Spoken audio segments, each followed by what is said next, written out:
Hello everyone, welcome to Testbook Super Coaching for regulatory body and the specialist officer exams. कैसे हैं आप सब लोग? दोस्तों, आज हम बात करेंगे आईबीपीएस एसओ के करियर ग्रोथ को लेके। लास्ट सेशन में हमने एक छोटा सा वीडियो आपके लिए बनाया था कि आईबीपीएस एसओ एग्जैक्टली क्या होता है, ये एग्जाम्स कैसे वर्क करती है, कितने टाइप की आपको एग्जाम्स देनी पड़ेगी, एग्जैक्टली कौन सी वैकेंसीज अवेलेबल होगी। तो ये सारे जो फैक्टर्स है, सारे जो पॉइंटर्स है, वो हमने लास्ट लेक्चर में आपके साथ डिस्कस किए थे।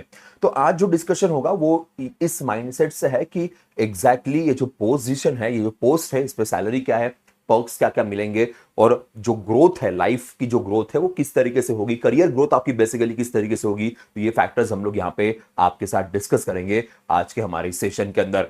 तो before going to start the session, before going to talk about this IBPS SO in detail, इसके बारे में डिटेल में बात करने से पहले अगर आपके कोई डाउट है, क्वेश्चंस है, तो एक बार आप कमेंट सेक्शन में जरूर डाल दीजिएगा। हमारी टीम उसे सॉल्व करने के लिए आपको हर तरीके से मदद करेगी। तो शुरू करते, स्टार्ट करते आज के सबसे पहले पॉइंट की तरफ आते हैं, वो है salary. Now in hand salary जो अप्रोक्सीमेटली अगर हम 2026 के हिसाब से बात करें तो इन हैंड सैलरी स्टार्टिंग में मींस इनिशियल फेज में 71,000 के आसपास अप्रोक्सीमेटली इन हैंड सैलरी आपके पास आएगी।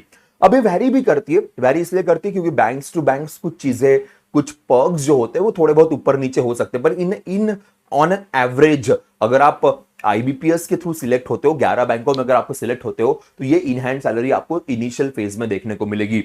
6 टाइप के स्पेशलिस्ट ऑफिसर्स आपके पास होते हैं, जैसे हमने लास्ट टाइम बात की थी आईटी को लेके, मार्केटिंग, एचआर, राजभाषा, लॉ ओरिएंटेड। तो ये फैक्टर्स हमने लास्ट लेक्चर के अंदर भी आपके साथ डिस्कस किए थे। इसके अलावा 7 ईयर करियर हायरार्की रहेगी, और वो कैसे होगी तो उसके ऊपर एक बार बात करते हैं। पर सबसे पहले डिस्कशन करेंगे सैलरी को लेके। अब बेसिक पे जो है वो 48,480 के आसपास का आपका बेसिक पे रहेगा, जिसके अंदर फिर आपको dearness allowance, HRAs, city compensation, lease, conveyance, ये सारी फैक्टर्स ऐड हो गए। अब सिटी के सिटी ये कॉम्पेंसेशन वैरी करते हैं।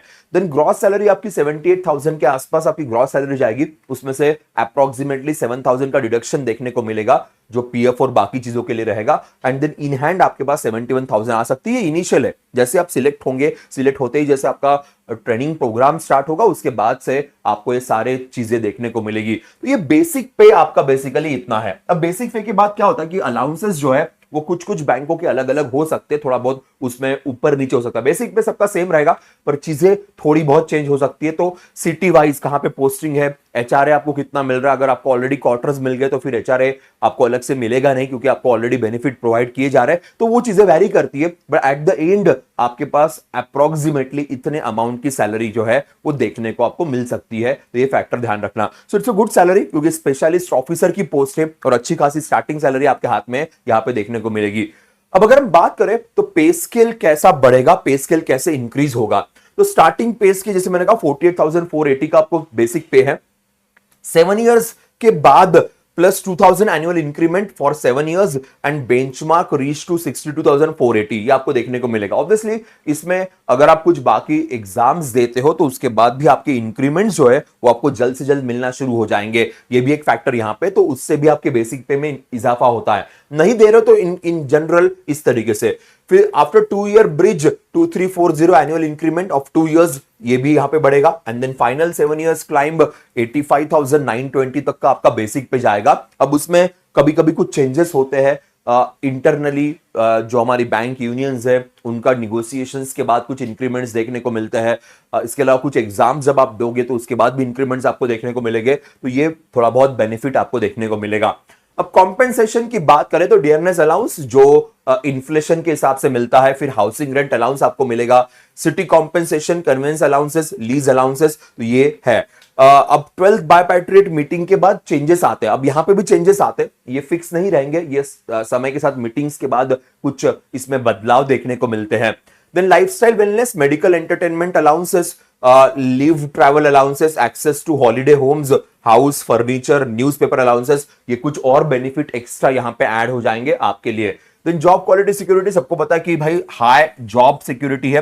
फ्लेक्सिबिलिटी बिकॉज अब ना पीओ और एसओ में फर्क सबसे बड़ा यह है, अगर जॉब की बात करें एसओ में ट्रांसफर्स कंपैरेटिवली कम होती है, पीओ में ट्रांसफर्स बहुत फ्रीक्वेंटली होती है, बिकॉज स्पेशलिस्ट ऑफिसर है, मोस्टली उन ब्रांचेस में काम करेंगे जो हेड ब्रांचेस है, जो मेन ब्रांचेस है, जहां पे काफी सारी चीजें जहां से हैंडल होगी। जैसे आप आईटी ऑफिसर हो तो आईटी इंफ्रास्ट्रक्चर जहां से हैंडल होगा, मोस्टली उन जगहों पे आप काम करोगे। हाँ, आप कभी डेप्यूटेशन के लिए कुछ दिनों के लिए चले गए किसी और जगह पे, वहां का सिस्टम देखने के लिए, सिस्टम हैंडल करने के लिए, या सपोज आपकी कुछ 1-2 साल के लिए कहीं पे ट्रांसफर हो गया ऑन द डेप्यूटेशन, वापस आप वहीं पे आओगे, तो यहाँ पे ट्रांसफर जो है वो फ्रीक्वेंट नहीं है, इनफ्रीक्वेंट ट्रांसफर यहाँ पे आपको देखने को मिलेगी। इंसेंटिव्स काफी अच्छे और हाई पर प्रमोशन चांसेस भी यहां पे, क्योंकि स्पेशलिस्ट ऑफिसर की पोस्ट है। जनरलिस्ट में क्या होता है, पीओ में क्या होता है कि जहां कहीं भी ब्रांचेस है वहां सब जगह आपको भेज सकते हैं, पूरे देश में कहीं भी आप जाओगे, अर्बन रूरल, यहां पे मोस्टली आपको अर्बन एरियाज में ही आपको आपका ट्रांसफर देखने को मिलेगा, mostly in the urban areas, क्योंकि रूरल एरियाज में ये सारी फैसिलिटीज या सारे मेन ऑफिसर्स यूजुअली कम होते हैं। हाँ, आप जा सकते हो पर इन डेप्यूटेशन, पर mostly in the urban areas, और काफी बेटर चांसेस है आपके प्रमोशंस के, क्योंकि उस फील्ड में लोग कंपैरेटिवली कम है। मैंने 6 ऑफिसर्स लास्ट टाइम भी आपको बताए थे, IT officer, agriculture field officer, Rajbhasha, law, HR and marketing officer. मैंने कहा था सबसे ज्यादा वैकेंसीज आपको ये आईटी ऑफिसर और मार्केटिंग ऑफिसर में देखने को मिलेगी। उसके बाद एग्रीकल्चर फील्ड ऑफिसर की भी वैकेंसीज काफी हैंडसम आती है, वो भी काफी ज्यादा होती है। राजभाषा, लॉ एंड एचआर की वैकेंसीज कंपैरेटिवली थोड़ी कम होती है, पर ऑब्वियसली वो भी रिक्वायरमेंट के हिसाब से, समय के हिसाब से बढ़ सकती है, पर ये 3 वैकेंसीज काफी ज्यादा यूजुअली आपको देखने को मिलेगी। आईटी ऑफिसर है, कोर बैंकिंग सिस्टम का मेंटेनेंस, साइबर क्राइम डिफेंस के ऊपर काम करना है। Agriculture field officer, rural financial needs, NABARD coordination पे काम करना है। Rajbhasha, document translation, local language training के अंदर। Law officer, legal affairs management, system authenticity, HR, recruitment, evaluation, compensation, drafting and marketing में region wise promotions, activities, cost effective profit increase, इस angle में आपको काम करना पड़ेगा। ये मेजर रोल यहां पे रहेंगे, तो ये ध्यान रखिएगा। नाउ अगर हम आईटी ऑफिसर की बात करें ग्रोथ एंड टेक्नोलॉजी के एंगल में, take care the core banking system, manage the technical issues of the banking system, improve and develop the banking software and take care of cyber security, avoid the cyber crimes। ये major काम यहां पे इनका रहेगा। Marketing officer की बात करते हैं तो region wise marketing and promotion activities, increase profit through cost effective methods, promote the bank to increase the customers and promote the banks to increase the customer and bringing new business deals, ये factor यहां पे usually रहेगा। Agriculture field officer की requirement obviously mostly rural areas में रहेगी, तो यहां पे जब पोस्टिंग होगी आपकी तो आप रूरल सेमी अर्बन एरियाज में काफी देखने को आपको मिलेगा, और आपका कोऑर्डिनेशन आरआरबीज के साथ होगा, बिकॉज आप स्पॉन्सर हो उन बैंकों के, नाबार्ड है और बाकी स्टेट ऑर्गेनाइजेशंस है, तो यहां पे थोड़ा रोल आपका ज्यादा रहेगा। लॉ ऑफिसर्स ऑब्वियसली इनका भी रोल जो रहेगा वो केसेस के हिसाब से रहेगा, कहां पे केस बनती है, कहां पे आपके बैंक के अगेंस्ट केस गई है, तो उसके हिसाब से आपको सारे लीगल अफेयर्स बैंक के हिसाब से मैनेज करने पड़ेंगे। देन एचआर के ये तो मोस्टली बड़े शहरों में ही रहेगा, maintenance employ database, evaluate performance, conduct the recruitment process, design welfare schemes and manage promotions and draft compensation. राजभाषा ये भी शायद बड़े शहरों में ही रहने वाली पोजीशन है, यहाँ पे लैंग्वेज ट्रांसलेशन, जो डॉक्यूमेंट आते हैं उन डॉक्यूमेंट के translation, English to Hindi, Hindi to English, even local languages में ट्रांसलेट करने के लिए भी ये वर्कफुल रहेगा, तो उस हिसाब से आपको ट्रेनिंग प्रोवाइड की जाती है, तो ये फैक्टर यहां पे है।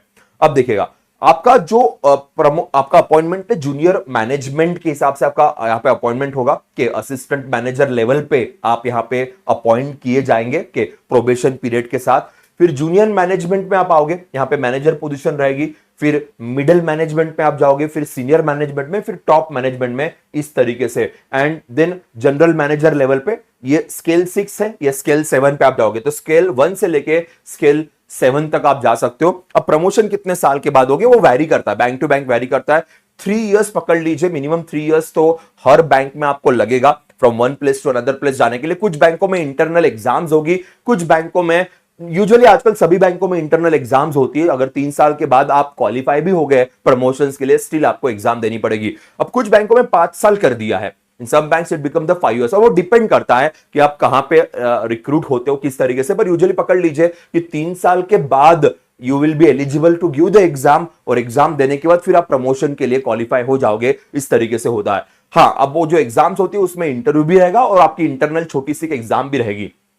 दो तरीके से, दो फेजेस में यूजुअली एग्जाम होती है। जब आप बड़े बड़े लेवल पे जाओगे तो सिर्फ इंटरव्यूज होंगे, आपको कोई एग्जाम नहीं देनी पड़ेगी, डायरेक्टली इंटरव्यूज के थ्रू भी आपके प्रमोशंस होंगे। अब वही करता है कि आपने क्या काम किया, प्रमोशन के लिए एलिजिबल हो नहीं हो, in that way you will B qualified in the bigger level. फिर छोटे लेवल पे तो almost everyone will be qualified for the promotions, but वो डिपेंड करता है कि आप एग्जाम क्लियर कर पाते हो कि नहीं कर पाते हो। तो इस तरीके से ये पूरा का पूरा सिनारियो रहेगा हमारी इस आईबीपीएस एसओ एग्जाम्स के लिए।